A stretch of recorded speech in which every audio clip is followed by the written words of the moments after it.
For weeks, insomnia had gnawed at Daniel like a rat chewing through insulation.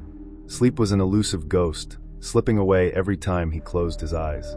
Desperate for anything to calm his racing mind, he began leaving the old television on at night, an ancient CRT relic from his childhood that hummed softly and filled the room with a comforting glow of static. At first, it worked. The white noise lulled him into something resembling rest, though never true sleep. He'd lie there staring at the screen, watching the endless dance of black and white snowflakes flicker across its surface.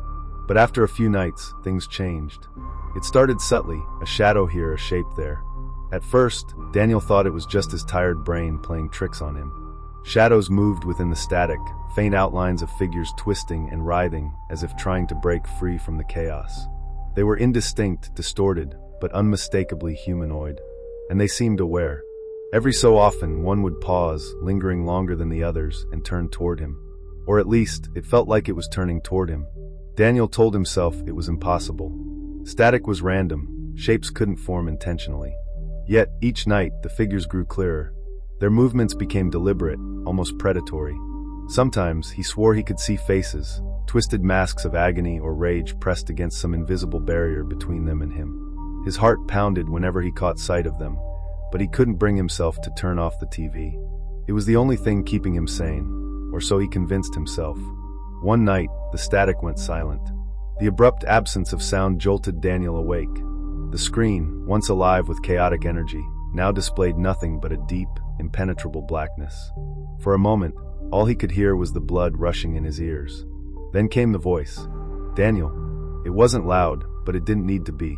The words slithered out of the speakers like oil dripping from a crack, low and guttural, vibrating with an otherworldly resonance.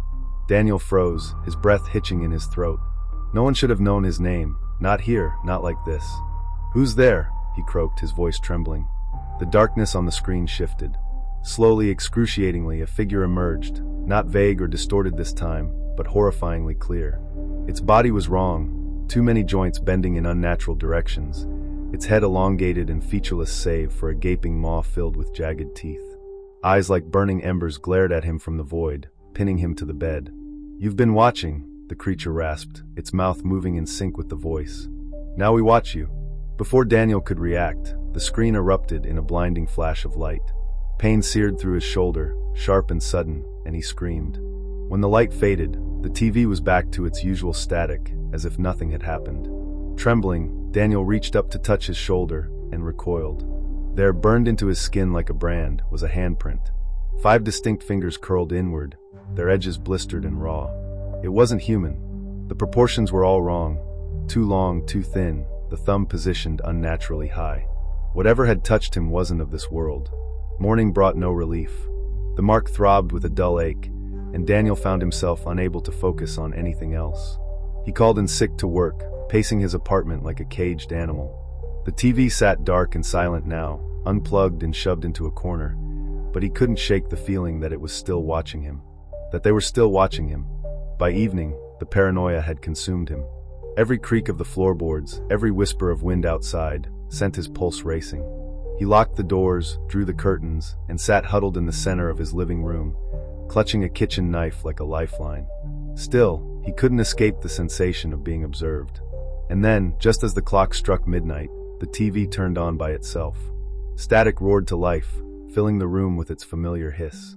On the screen, dozens of figures writhed and twisted, their faces contorted in silent screams.